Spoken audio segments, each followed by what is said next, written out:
Hi everyone, welcome back to Story of the World Chapter Highlights. I'm Sophie Teacher and today we're going to be talking about chapter 24 of your Story of the World 4 books. Now our chapter takes place in two very different locations today.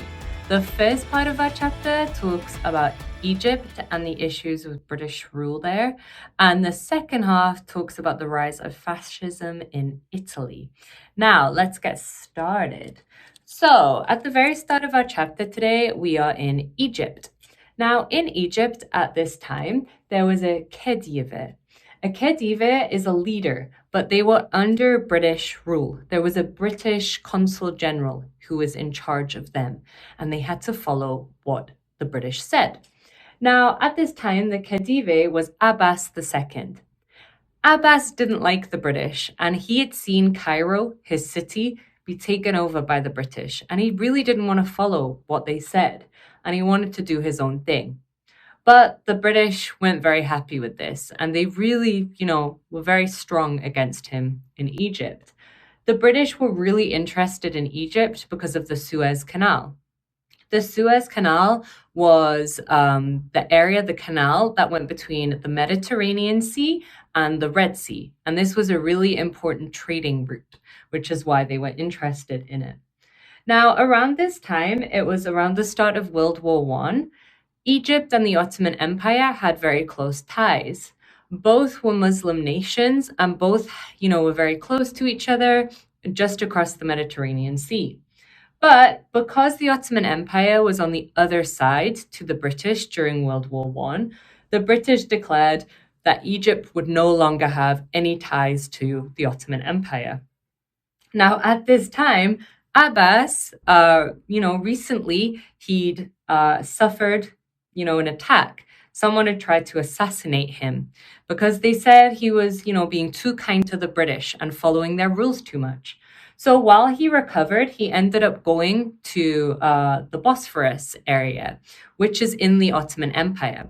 So while the British announced that this was happening, that there was no more ties with the Ottoman Empire, Abbas was relaxing and in the sun and having a great time in the Ottoman Empire. And he thought, there is no way I can go back to Egypt. It's too unsafe for me. And he wasn't really safe in the Ottoman Empire either. His country, or the British in Egypt, had went against the Ottoman Empire. So he thought the only thing I can do is flee. And he ran to Vienna, which was in Austria, which was also on the Ottoman Empire side of the war. So he went to Vienna. Now, while Abbas was away, the British decided to put someone else in charge.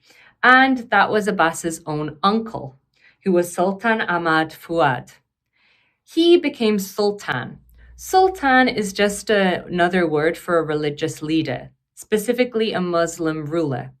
They thought if we make him a sultan, then they can't follow the Ottoman Empire's sultan. They also had a Muslim leader. Okay?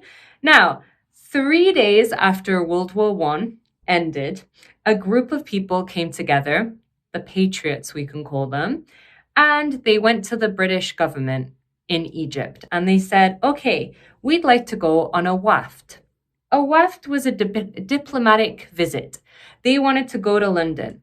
They really wanted to go to London so they could ask for Egypt's independence. They wanted to be independent.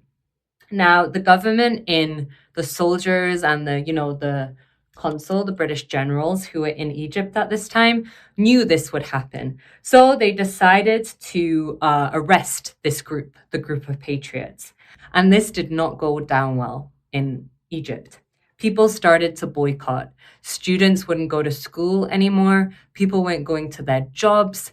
Everything was, starting to go bad within Egypt. Also, people were starting to riot at this time. And by March 15th, 1919, Egyptians took up arms, they took up weapons, and they fought against the British soldiers in Egypt.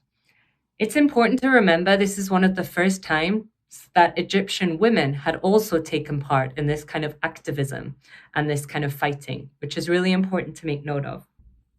Now, after this, the British realized we can't fight this anymore.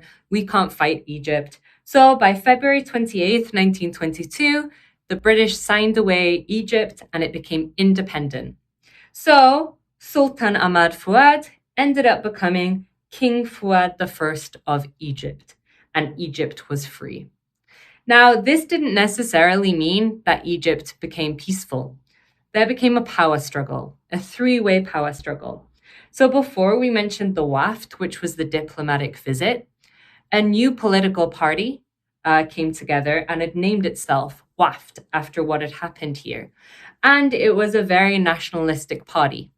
They ended up winning a lot of seats in the Egyptian parliament, okay? So at this time, the power struggle was between the Wafd, this nationalistic party, the king, so King Fuad I, and the British. The British still had some influence in Egypt, and there were still some soldiers there. They didn't want to leave because of the Suez Canal, okay? And this became a big issue in Egypt, and it was a huge power struggle. Now, moving on to the second part of our chapter today is looking at the rise of fascism within Italy. Now, around this time in Italy, if you remember, Italy was on the side of the Allies in World War I. Now, before this happened, before the start of World War I, Italy was really close to Germany and Austria. They were really good friends. And they'd signed this thing called the Triple Alliance Treaty. The Triple Alliance Treaty said if Italy, Germany, or Austria go to war, the other two states will help them. The other two countries will help them in this war.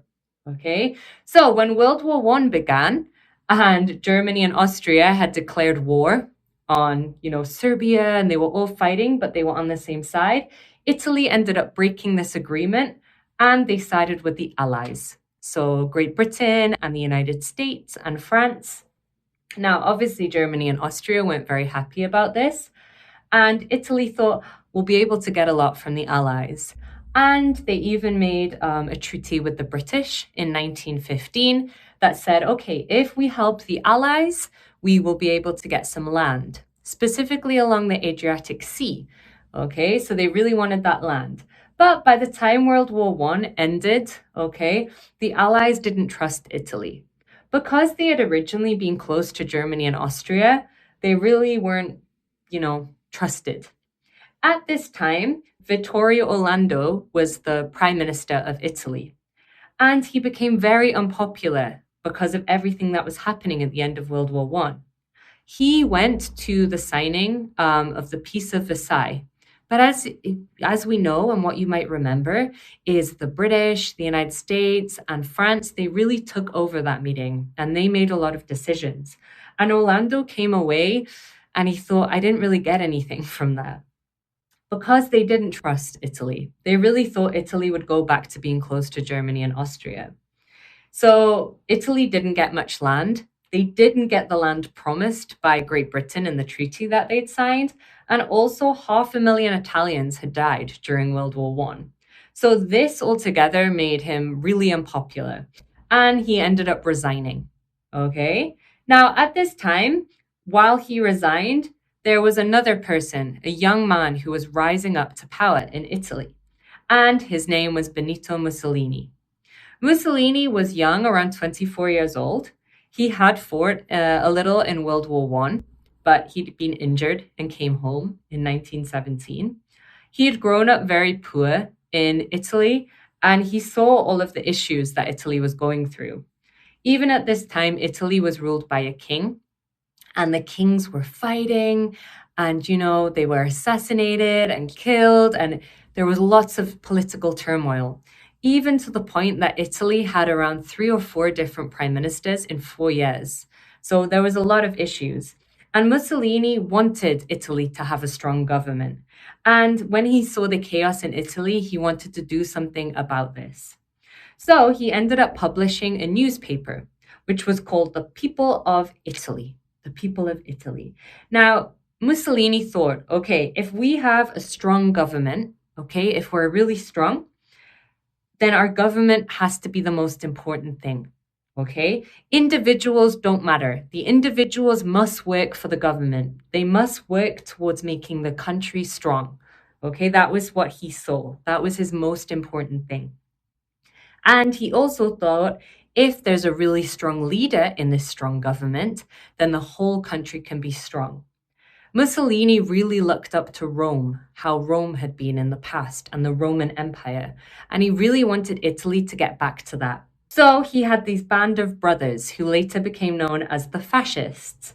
These were also, they wore black shirts and they followed Mussolini and supported him and did this thing called the Roman salute, where they raised their arm in the air. And they all wanted to make Italy more powerful. Now, at this time, the king was Victor Emmanuel. His father was one of the kings that had been assassinated because of his choices and because of the way he had acted. So when Mussolini stormed into Rome, Victor Emmanuel thought he didn't have much choice but to make Mussolini the prime minister of Italy. So by 1923, Mussolini was the prime minister and called Il Duce, which means the leader in Italian. Now, lots of people from this point said that Mussolini wasn't really a prime minister anymore, but he'd become a military dictator.